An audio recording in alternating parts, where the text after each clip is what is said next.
સૃષ્ટિનું મૂળ, ચિંતન અને વરદાદા। એક ગામ હતું જ્યાં નાનકડો ચિંતન રહેતો હતો। તે ખૂબ જ ઉત્સાહી અને જિજ્ઞાસુ હતો। એક દિવસ તે ગામના સૌથી જૂના વડના વૃક્ષ બોધરાજ પાસે ગયો। બોધરાજ દાદા એટલે જ્ઞાનનો ભંડાર।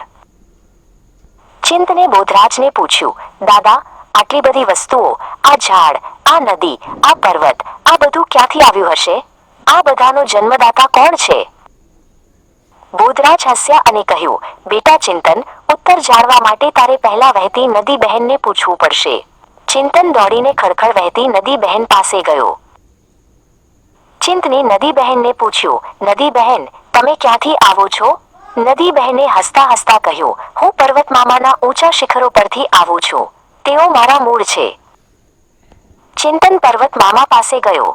પર્વતમામા ખૂબ જ શાંત અને શક્તિશાળી લાગતા હતા। ચિંતને પૂછ્યું, મામા, તમે ક્યાંથી આવો છો? પર્વતમામાએ ગર્જના સાથે કહ્યું, હું આ વિશાળ ધરતીનો એક ભાગ છું।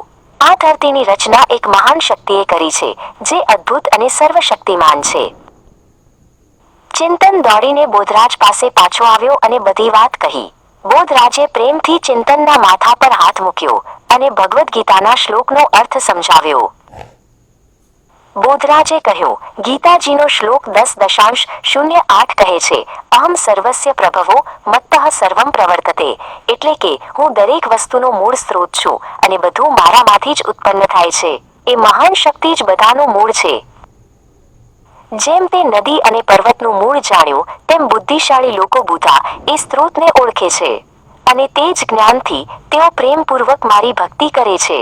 ઇતિ મત્વા ભજન્તે મા બુધા ભાવ સમાન્વિતા। ચિંતનને સમજાયું કે તેના દરેક કામ, ભણવું, રમવું, મદદ કરવી, એ બધાનો સ્ત્રોત એક જ છે। હવે તે દરેક કામને પ્રેમ અને ભાવથી કરતો, જાણે તે મહાન શક્તિને જ અર્પણ કરી રહ્યો હોય।